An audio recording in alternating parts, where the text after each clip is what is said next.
We are in Spain, Madrid, for Common Action Forum meeting, and there was a great hospitality. The meeting was great. The main theme of this year's Common Action Forum was the global systemic shifts. Are they possible? Is it happening? If so, how is it happening?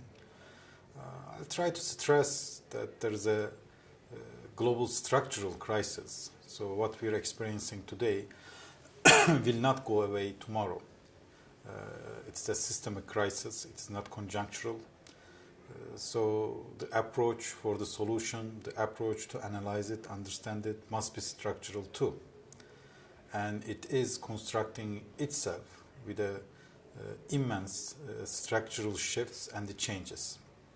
Under those changes and the shifts, the political economy comes first. Any forecasting at the beginning of this millennium, year 2000, 2001, for next quarter century, next 50 years, who are going to be leading economies globally, who are going to be top 10 countries, top 20 countries, has been dramatically shifted last 5 to 7 years. It is a dramatic change. The nearest change were expected earliest in 2025. But all those things suddenly and rapidly started to happen after global financial crisis, which turned itself into an economic crisis late 2008. So the expectations shifted. The list is going to be changed more dramatically. The initial change which we are experiencing right now is the just capital accumulation change, but the quality of that capital will reflect itself in that list. In simple words, the power is shifting or rebalancing itself, and the tension is quite normal and expected. The question is, how are we going to manage that tension? That question goes first to Western countries and the North itself. If they do not digest this paradigm shift, we will see the tension is getting bigger and bigger. But if they rationalize and digest that paradigm shift, we will find what more solutions that we're having globally, and North-South relationships will be more balanced. I basically try to touch these issues, and as a solution, what we're lacking is the politics right now. We cannot hear from global powers, regional powers, global institutions, regional institutions approaching any crisis with a comprehensive, productive and constructive politics. You cannot get an idea of, for example, what's the United States comprehensive view of the Middle East. Under that title is how United States is approaching the change structurally happening in the Middle East. Which side are they preferring? Are they pro-change, pro-transformation, or are they pro-status quo? Last 4 or 5 years, actually, we're getting answers to those questions. That goes for European Union and the regional actors. Unfortunately, it is tragic that those answers were mostly for pro-status quo rather than pro-change or pro-transformation. And that creating a huge crisis, that puts oil on the fire, that prefers coup d'etats, that prefers human tragedies happening in Syria, Iraq, Palestine, Egypt, to be directly or indirectly supported by those actors.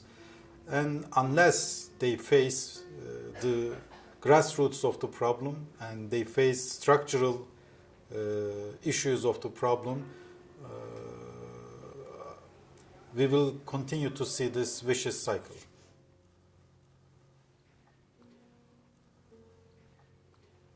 Unfortunately, last 10 years, all kinds of crises around the country every time it positively diverged from the global approach. That means, when coup d'etat happened in Egypt, we supported the people on the street and we opposed coup d'etat itself. When Iraq was about to occupy it, we said no, and we didn't become the part of the occupying coalition. When the uprisings happened in Libya, Tunis, Syria, we openly and bluntly supported the change in those countries. When Israeli occupation created huge costs, when they waged the war against Gazans, we sided with them.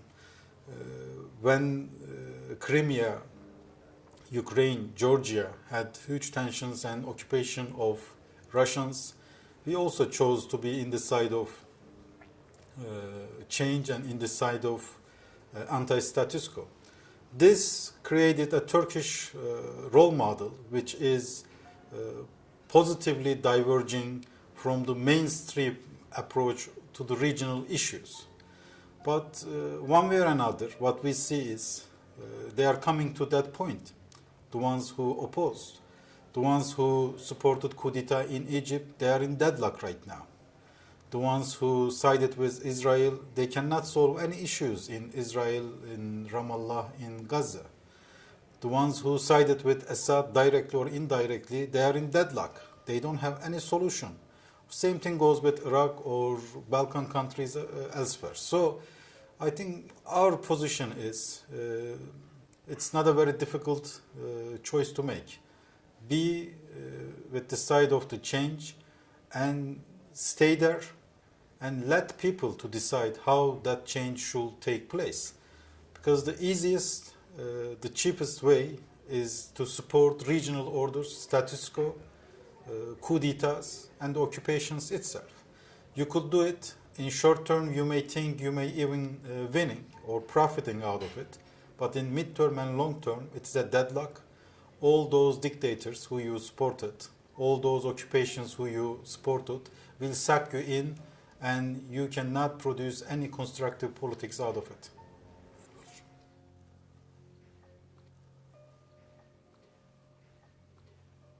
The Turkish president, Tayyip Erdogan, has a slogan.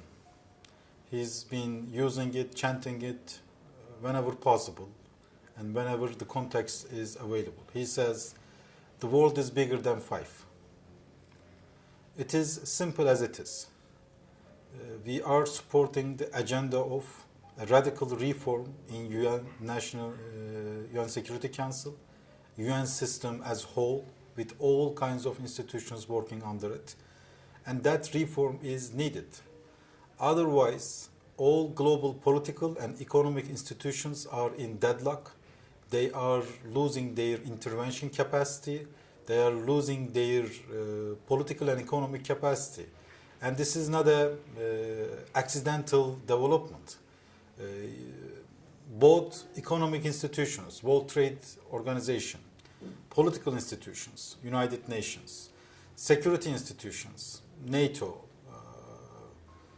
or atomic agency, all of them, just check out, especially last 10 years, what you will see is they are turning themselves into passive objects rather than active subjects who really producing interventions in a constructive way and helping to rebalance the powers and the tragedies happening in the world. So we are keeping that position. We are pushing for reform agenda in the United Nations. As I said, the slogan itself is telling everything. The world is bigger than five.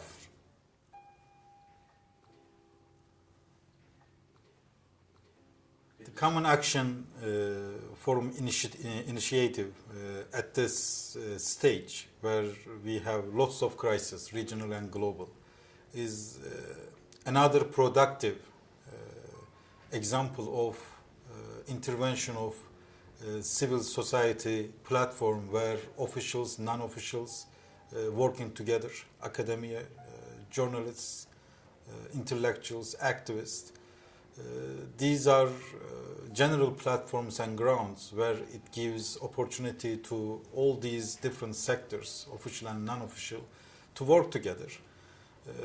Today in the meeting, I just counted only the presenters, speakers, if you just look at it, from 16 different countries.